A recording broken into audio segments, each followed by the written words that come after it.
और आइए आज बात करेंगे, जो लड़ाई ड्रग्स से शुरू हुई थी वो ड्रग्स से कहां अंडरवर्ल्ड तक पहुंच गई है। जी हां, डी ड्रग्स और अंडरवर्ल्ड। ये हम क्यों कह रहे हैं? क्योंकि ड्रग्स के खात्मे के लिए शुरू हुई लड़ाई अब हर नेता आकर एक दूसरे के संबंध अंडरवर्ल्ड से बताने और गिनाने की कोशिश कर रहा है। पहले यही काम फडणवीस ने किया, आज यही काम नवाब मलिक ने किया।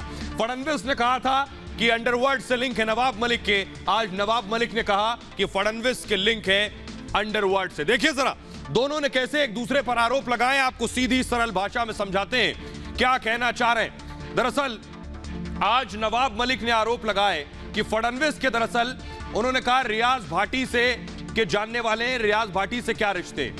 नवाब मलिक ने कहा कि रियाज भाटी के डी कंपनी से लिंक है, ये रियाज भाटी।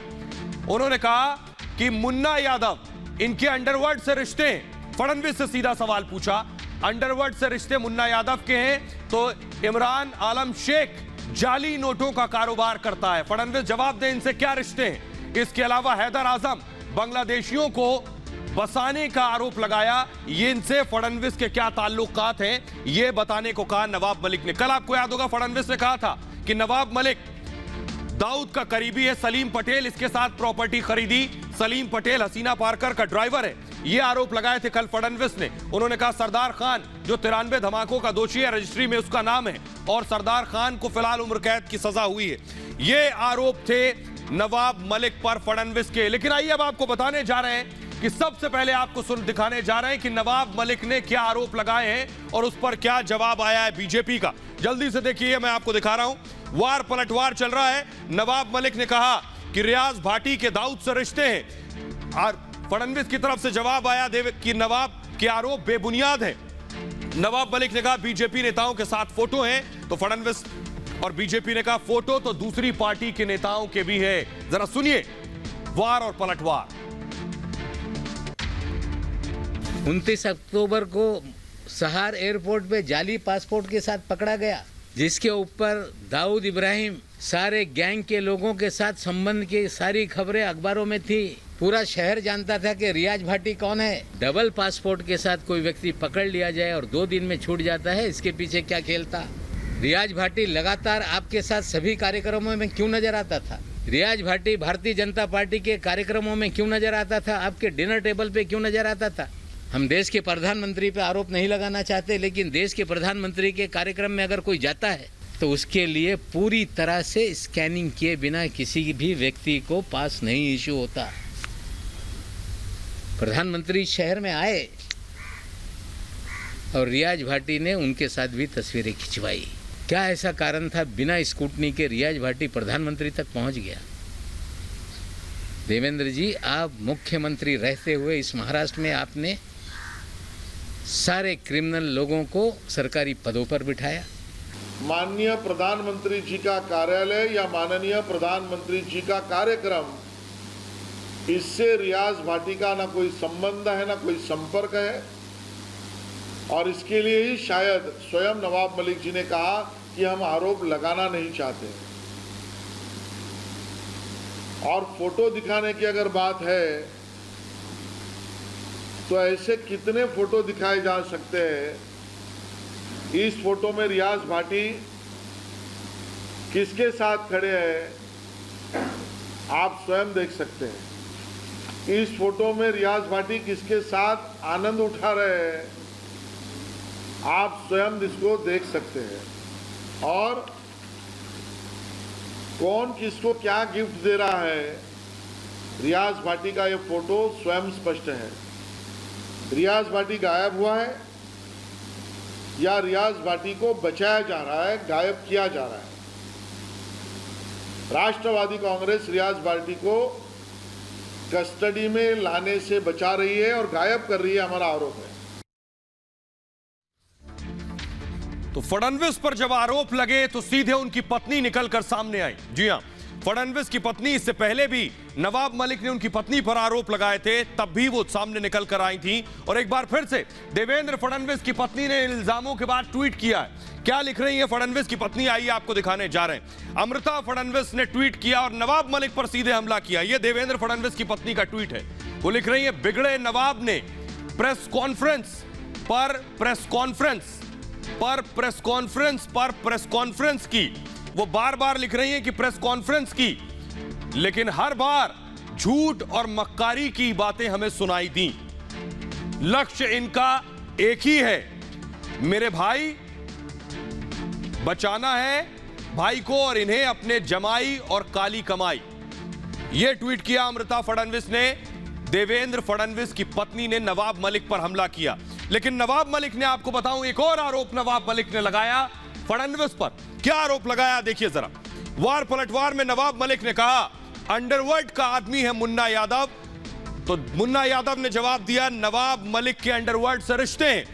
नवाब मलिक ने कहा फडणवीस ने कंस्ट्रक्शन बोर्ड का चेयरमैन बनाया मुन्ना यादव को, तो खुद मुन्ना यादव ने कहा कि मैं मानहानि का केस करूंगा। सुनिए जरा नवाब मलिक का एक और वार और मुन्ना यादव का पलटवार। मुन्ना यादव नाम का एक व्यक्ति जो नागपुर का कुख्यात गुंडा है, जिसपे हत्या से लेके सभी तरह के मामले दर्ज हैं, जो आपका राजनीतिक सारे भय पैदा करने वाला आपका साथी है, उस मुन्ना यादव को आपने कंस्ट्रक्शन वर्कर बोर्ड का अध्यक्ष बनाया था कि नहीं? क्या आपकी गंगा में मुन्ना यादव नहा के पवित्र हो गया था? हाजी हैदर, हाजी अराफत और मुन्ना यादव, हाँ, ये हमारे कार्यकर्ता है। इनको अलग अलग बोर्ड का चेयरमैनशिप मिला, उसके पहले की सभी कानूनन प्रक्रिया पूरा करके मिला। और मुन्ना यादव पर जो आरोप है उसकी स्पष्टता स्वयं मुन्ना यादव करेंगे, क्योंकि उसमें भी एनसीपी का कनेक्शन है। 100% इंक्वायरी होंगी और नवाब मलिक 100% जेल में जाने वाले हैं। 100% नवाब मलिक के अंडरवर्ल्ड से संबंध है, उस प्रकार मेरे किसी भी अंडरवर्ल्ड से संबंध नहीं। मेरे ऊपर किसी प्रकार का गुनहगारी का केस नहीं, मेरे ऊपर लगाए हुए सारे आरोप झूठे हैं। मैं नवाब मलिक के ऊपर मानहानि का दावा करने वाला हूँ। और इस जंग के बीच नवाब मलिक ने सुबह प्रेस कॉन्फ्रेंस की थी, शाम होते होते मलिक ने ट्वीट कर दिया। आइए आपको दिखाने जा रहे हैं नवाब मलिक ने ट्वीट कर क्या लिखा है। नवाब मलिक भी देख रहे हैं कि किस तरह से उनके वार पर जवाब सामने आ रहे हैं। नवाब मलिक ने लिखा मैं सच्चाई पर हूं और सच का जज्बा कम नहीं होगा। नवाब मलिक आगे लिख रहे हैं मेरे पुतले जला लो तुम, ये शोला कम नहीं होगा। मेरे पुतले जला लो तुम, ये शोला कम नहीं होगा। ये नवाब मलिक ने ट्वीट किया है। नवाब मलिक के आरोपों की फेहरिस्त में एक और आरोप, तीसरा वार नवाब मलिक ने जो किया वो मैं आपको दिखाने जा रहा हूं। नवाब मलिक ने कहा कि हैदर आजम को मौलाना आजाद ट्रस्ट का अध्यक्ष बनाया, ये है हैदर आजम, और सवाल पूछा फडणवीस से नवाब का आईएसआई से क्या लिंक है। हैदर आजम ने पलटवार करके सवाल किया। नवाब मलिक ने कहा हैदर पर बांग्लादेशियों को बसाने का आरोप है, तो हैदर आजम ने कहा 5 दिन बाद परमाणु बम फोड़ूंगा। सुनिए जरा। आपने हैदर आजम नाम के एक आपके नेता को मौलाना आजाद फाइनेंस कॉरपोरेशन का अध्यक्ष बनाया था कि नहीं? क्या हैदर आजम बांग्लादेश के लोगों को मुंबई में बसाने का काम नहीं करता है? हाजी हैदर का बांग्लादेशी कनेक्शन तो छोड़ दीजिए, बंगाल भी नहीं और मुंबई में किसी इलाके में भी उनके ऊपर एनसी भी नहीं है, नॉन कॉग्नाइजेबल ऑफेंस भी नहीं है। नवाब मलिक का जो क्षेत्र है विधानसभा का, आप उस इलाके का भी दौरा अगर करेंगे तो आपको पता चलेगा कि वहाँ पर कितने बांग्लादेशियों को सिर्फ बसाया नहीं है बल्कि डॉक्यूमेंट्स बना करके उनको वोट बैंक की तरह इस्तेमाल करने का काम ये लोगों ने किया है। नवाब मलिक ने आज सुरसुरी छोड़ी है, 5 दिन बाद मैं न्यूक्लियर के तौर पे उनको इस बात का जवाब दूंगा पूरा तथ्य के साथ में। नवाब मलिक के घर में ऐसा कौन शख्स है जिनके संबंध, जिनकी रिश्तेदारी दाऊद इब्राहिम कास्कर के साथ है? तो नवाब मलिक यही नहीं रुके, नवाब मलिक ने समीर वानखेड़े पर भी वार किया। लेकिन उससे पहले आपको बताऊं नवाब मलिक बनाम वानखेड़े एंड फैमिली निकलकर सामने आ गई है। यानी नवाब मलिक के जो हमले हुए उस पर पूरा वानखेड़े परिवार, या न सिर्फ वानखेड़े उनकी पत्नी बल्कि उनकी मौसी भी निकलकर सामने आ गई और मौसी ने भी हमला किया है। आइए आपको बताने जा रहे हैं नवाब मलिक के खिलाफ कैसे 5 मुसीबतों का पहाड़ टूट पड़ा है। क्या किया है ऐसा वानखेड़े एंड फैमिली ने, देखिए जरा। वानखेड़े के परिवार ने किया ये नवाब की 5 मुसीबत। पहली ये कि बॉम्बे हाईकोर्ट में समीर वानखेड़े के पिता चले गए, बयानबाजी पर हाईकोर्ट में अपील की उन्होंने। 1 करोड़ 20 लाख की मानहानि का दावा ठोक दिया है वानखेड़े के पिता ने। इसके अलावा देखिए, राज्यपाल के पास ये वानखेड़े का पूरा परिवार पहुंच गया, नवाब मलिक के खिलाफ शिकायत दर्ज कराई है। पूरे परिवार ने जो पहुंचा राज्यपाल भगत सिंह कोश्यारी के पास और परिवार की प्रतिष्ठा पर हमले का आरोप लगाया है। नवाब मलिक पर तीसरी मुसीबत देखिए, असिस्टेंट पुलिस कमिश्नर ओशिवारा में SC/ST एक्ट के तहत FIR दर्ज करवा दी गई है नवाब मलिक के खिलाफ वानखेड़े के परिवार ने, और कहना है परिवार का कि झूठे और अपमानजनक हमले का आरोप लगाया है नवाब मलिक पर। इतना ही नहीं, इसके अलावा एक और शिकायत दर्ज कराई गई है मुकुंदवाड़ी पुलिस में। पुलिस से नवाब मलिक की शिकायत की गई है, उनकी मौसी ने शिकायत की है, परिवार को बदनाम करने का आरोप लगाया है। इतना ही नहीं, एक और मुसीबत नवाब मलिक के लिए, गोरेगांव पुलिस में अश्लीलता अधिनियम के तहत मामला दर्ज कराया गया है और कहा गया है बदनाम करने की कोशिश कर रहे हैं नवाब मलिक, बदनाम करने का आरोप लगाया है। तो ये 5 मुसीबत नवाब मलिक के सामने खड़ी हो गई हैं। लेकिन आइए आपको बताने जा रहा हूं कि नवाब मलिक आज फडणवीस पर हमला कर रहे थे तो नवाब मलिक ने समीर वानखेड़े पर भी निशाना साधा, क्योंकि समीर वानखेड़े तो नवाब मलिक के पहले शिकार रहे हैं हमलों के मामले में। तो नवाब मलिक के हमलों पर समीर वानखेड़े ने भी जवाब दिया। देखिए जरा क्या कहा नवाब मलिक ने और समीर वानखेड़े ने उस पर क्या पलटवार किया। नवाब मलिक ने कहा 2017 को 14 करोड़ के जाली नोट पकड़े थे समीर वानखेड़े ने। नवाब मलिक ने कहा उस दौरान Sameer Wankhede department of revenue यानी DRI में थे, राजस्व विभाग में। फडणवीस के कहने पर समीर वानखेड़े ने मामले को रफा दफा कर दिया, यानी 14 करोड़ के जो जाली करेंसी थी उसे रफा दफा कर दिया। समीर वानखेड़े ने उस पर जवाब दिया कि केवल 10 लाख के जाली नोट थे, यानी नवाब मलिक ने कहा 14 करोड़, समीर वानखेड़े का कहना था 10 लाख के सिर्फ जाली नोट थे। इस मामले में 3 गिरफ्तारियां हुई, 1 साल जेल में थे आरोपी, यानी आरोपियों को जेल भेजा गया और मामले की जानकारी NIA यानी नेशनल इन्वेस्टिगेटिंग एजेंसी को भी जानकारी इस मामले की दी थी। देखिए जरा क्या कहा नवाब मलिक ने, उस पर क्या पलटवार किया वानखेड़े ने, वानखेड़े की मौसी का क्या कहना है और आज कोर्ट में क्या हुआ, देखिए इस रिपोर्ट।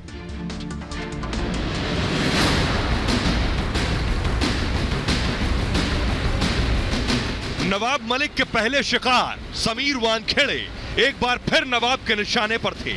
नवाब ने सवाल उठाया कि कैसे वानखेड़े सालों से मुंबई में ही डटे हैं और किसकी शय पर करोड़ों के जाली नोटों की धरपकड़ के बाद भी वानखेड़े ने केस को रफा दफा कर दिया।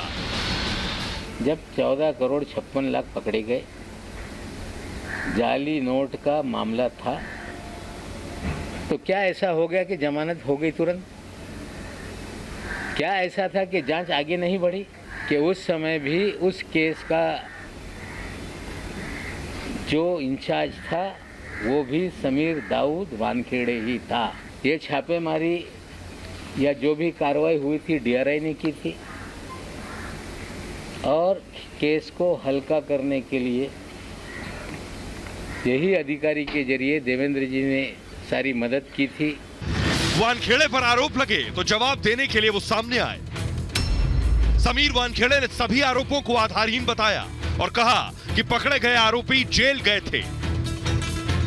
वहीं दूसरी तरफ वानखेड़े की फैमिली ने नवाब के खिलाफ मोर्चा खोल दिया है। समीर वानखेड़े की मौसी ने नवाब के खिलाफ केस दर्ज कराया है और परिवार को बदनाम करने का आरोप लगाया। नवाब मलिक काय आरोप घालायला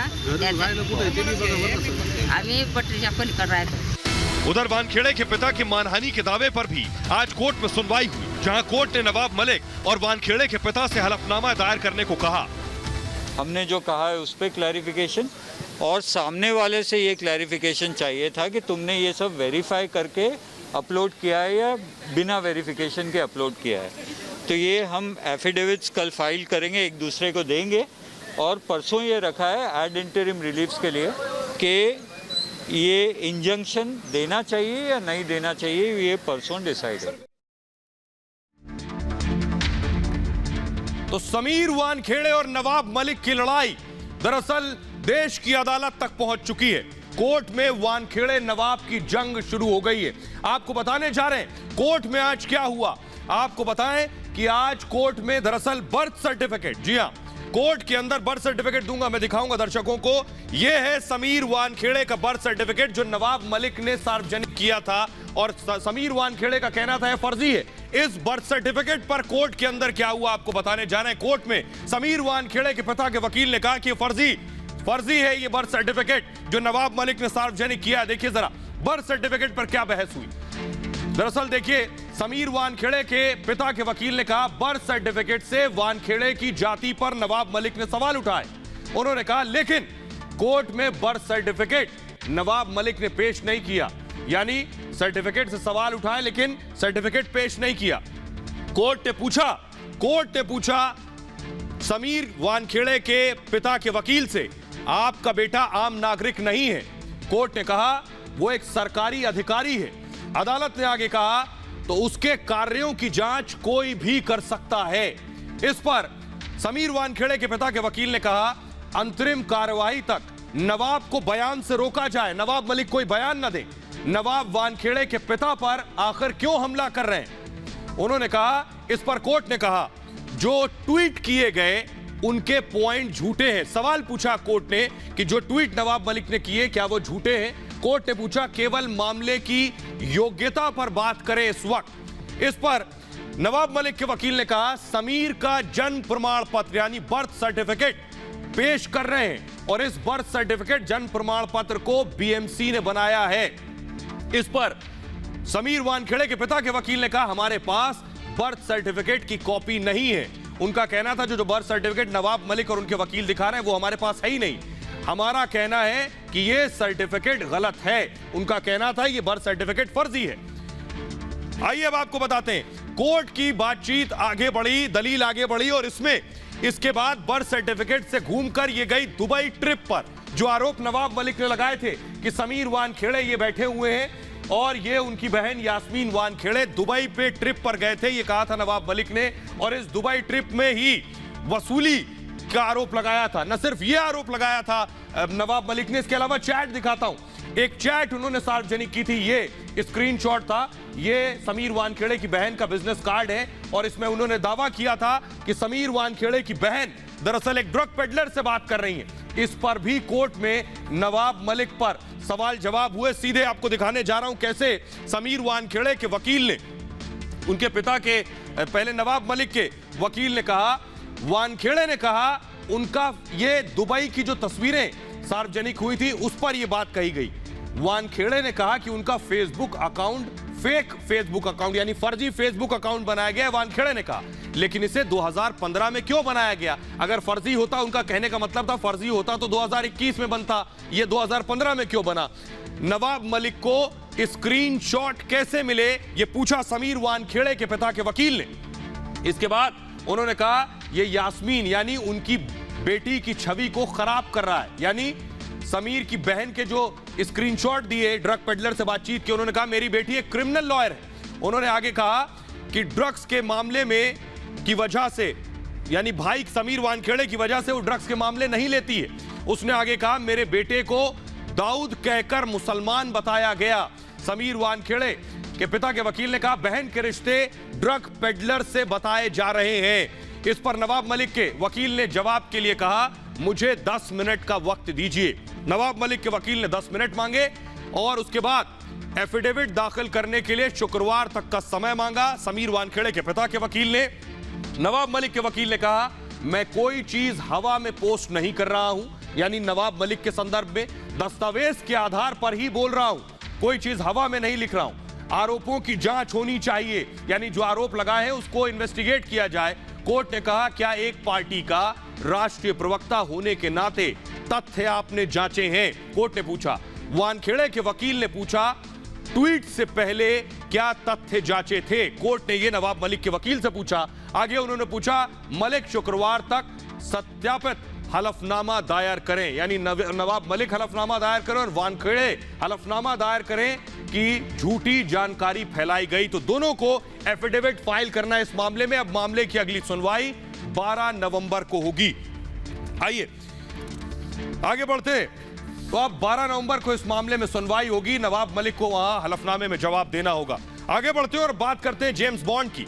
जेम्स बॉन्ड का मिशन अफगानिस्तान। जी हां, कैसे भारत अफगानिस्तान के मसले पर अब तक खामोश रहा, लेकिन भारत अब किस तैयारी में आपको बताएंगे। लेकिन ये तस्वीरें देखिए, तालिबान से अभी भी ये तस्वीरें सामने आ रही हैं जो बता रहा है किस तरह तालिबान वहां लोगों पर जुल्म ढा रहा है। एक और तस्वीर में दिखाऊं, ये देखिए, अभी भी इसी तरह की तस्वीरें आ रही हैं अफगानिस्तान के अंदर से। लेकिन आखिर तालिबान से निपटना कैसे है और तालिबान के साथ साथ पाकिस्तान का हिसाब कैसे करना है, जरा ये तस्वीरें देखिए। ये तस्वीर मैं आपको दिखा रहा हूं, भारतीय जेम्स बॉन्ड को आप देख रहे हैं, यानी अजीत डोभाल को। अजीत डोभाल दुनिया के 8 देशों के साथ बैठक कर रहे हैं। अजीत डोभाल इस बैठक के जरिए पाकिस्तान को साधेंगे कैसे, यह आपको बताएंगे। लेकिन उससे पहले आपको यह बता दूं कि आखिर ये जो 8 देश हैं जिन पर अफगानिस्तान के मसले पर चर्चा हो रही है, वो 8 देश कौन कौन से हैं। ये 8 देश आपको बताता हूं, इनमें कौन कौन से देश हैं जो हिंदुस्तान में आए हैं नेशनल सिक्योरिटी एडवाइजर यानी अजीत डोभाल से बातचीत करने वाले हैं। देखिए जरा, आपको बताने जा रहा हूं, ये आपके सामने आ गए देश कि आखिर कौन से देश हैं। सबसे पहले देखिए, भारत, यानी पहला नाम है हिंदुस्तान, भारत जो इसको ऑर्गेनाइज कर रहा है, अगुवाई कर रहा है। दूसरा देश है ईरान, ईरान भी, ईरान के एनएसए भी हिंदुस्तान में है। रशिया के एनएसए भी हिंदुस्तान में है जो तालिबान पर बात करने वाले हैं। इसके अलावा उज्बेकिस्तान, उज्बेकिस्तान से भी नेशनल सिक्योरिटी एडवाइजर आए हैं। इसके अलावा आपको बताऊं, कजाकिस्तान से भी नेशनल सिक्योरिटी एडवाइजर। इंडिया में 8 मुल्क हैं जिनके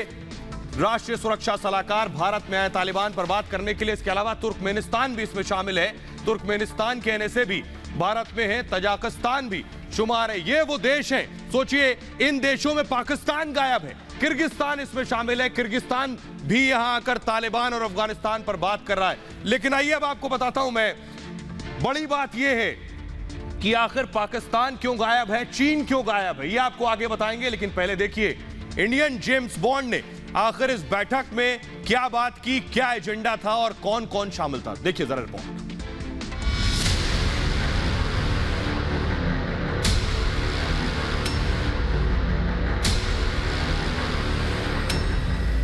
आज इमरान को नहीं आएगी नींद,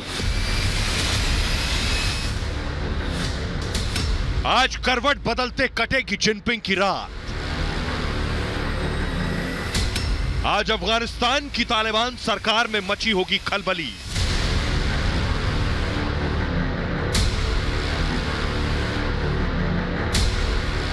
हिंदुस्तान के एक बुलावे पर जब दुनिया के दिग्गज देशों के नुमाइंदे दिल्ली दौड़े चले आए तो भारत की ताकत का अंदाजा लगाना मुश्किल नहीं। आज दिल्ली में रूस, ईरान और मध्य एशिया के 5 देशों के सुरक्षा सलाहकार जमा हुए और अफगानिस्तान में तालिबान सरकार के आने के बाद बदले हालात पर विस्तार से चर्चा की। इस चर्चा का नाम दिल्ली डायलॉग दिया गया था। इसकी अध्यक्षता खुद भारत के राष्ट्रीय सुरक्षा सलाहकार अजीत डोभाल ने की। It's a privilege for India to host the dialogue today with participation of all the Central Asian countries and Russia, who are the initiator of the idea. We are meeting today to discuss matters relating to Afghanistan. We all have been keenly watching the developments in that country. These have important implications not only for the people of Afghanistan, but also for its neighbors and the region. इस बैठक का agenda रहा अफगानिस्तान में आतंकवाद, तालिबान राज में उग्रवाद और कट्टरपन, तालिबान शासन के बाद अफगान से पलायन, अफगानिस्तान से ड्रग्स का उत्पादन और तस्करी और अमेरिका द्वारा अफगानिस्तान में छोड़े गए हथियारों से खतरा। दरअसल दिल्ली में जुटे 8 देशों के सुरक्षा सलाहकारों की सबसे बड़ी चिंता अमेरिका द्वारा अफगानिस्तान में छोड़े गए हथियार है। खतरा इस बात का है कि तालिबान इसे अपने नागरिकों पर जुल्म ढाने और पड़ोसी देशों में आतंकवाद को बढ़ावा देने के लिए इस्तेमाल कर सकता है। और आइए अब आपको बताते हैं कि आखिर पाकिस्तान, इमरान खान का देश क्यों गायब है, इमरान खान के सिक्योरिटी एडवाइजर क्यों नहीं आए। वजह है एक, अजीत डोभाल। अजीत डोभाल क्यों वजह है आपको बताएं, अजीत डोभाल से आखिर पूरा पाकिस्तान खौफ क्यों खाता है। इमरान खान और बाजवा को डर क्यों लगता है, आइए आपको बताते हैं। देखिए जरा, अजीत डोभाल से लड़ने के पीछे वजह यह है। दरअसल अजीत डोभाल को जेम्स बॉन्ड के नाम से मशहूर है अजीत डोभाल। आपको बताऊं कि पाकिस्तान मामलों के एक्सपर्ट कहे जाते हैं डोभाल, और पाक में 7 साल तक काम कर चुके हैं। 7 साल पाकिस्तान में रहे। आईबी के अंडर कवर एजेंट के तौर पर भी अजीत डोभाल ने काम किया है। आतंकवाद और आतंकी संगठनों पर खास पकड़ है उनकी। सर्जिकल स्ट्राइक का मास्टरमाइंड भी कहा जाता है उन्हें, और आतंक के खिलाफ मोदी की रणनीति के खासम खास माने जाते हैं अजीत डोभाल। आइए अब आपको बताते हैं, पाकिस्तान को डर इतना है अजीत डोभाल से कि पिछले दिनों जैश के एक आतंकी को बाकायदा डोभाल को मारने के लिए भेजा गया था। यह है वो जैश का आतंकी जिसको पकड़ा था भारतीय एजेंसियों ने। इस आतंकी को डोभाल के दफ्तर भेजा। इस आतंकी ने डोभाल के दफ्तर की रेकी की थी। अब आप समझ सकते हैं पाकिस्तान का डर अजीत डोभाल को लेकर। लेकिन आइए आपको बताते हैं कि आखिर पाकिस्तान क्यों भागा है, क्यों इस बैठक में शामिल नहीं हुआ पाकिस्तान। उसकी वजह जान लीजिए। उसकी वजह है कि भारत की ताकत से परेशान है पाक और चीन। पहली बड़ी वजह इसकी ये है। दूसरी वजह यह है कि दिल्ली डायलॉग में दरअसल बेनकाब होने का खतरा था, क्योंकि पाकिस्तान अब तक अफगानिस्तान को लेकर अपना एजेंडा चला रहा है, अपनी साजिशें बुन रहा है। उसका मकसद है कि अफगानिस्तान में स्थिरता ना आए और अफगानिस्तान को और तालिबान को किस तरह कश्मीर के लिए इस्तेमाल किया जा सके, कश्मीर के खिलाफ। बैठक में शामिल देश तालिबान के सख्त खिलाफ हैं। एक बड़ी वजह यह है, इसलिए पाकिस्तान नदारद है।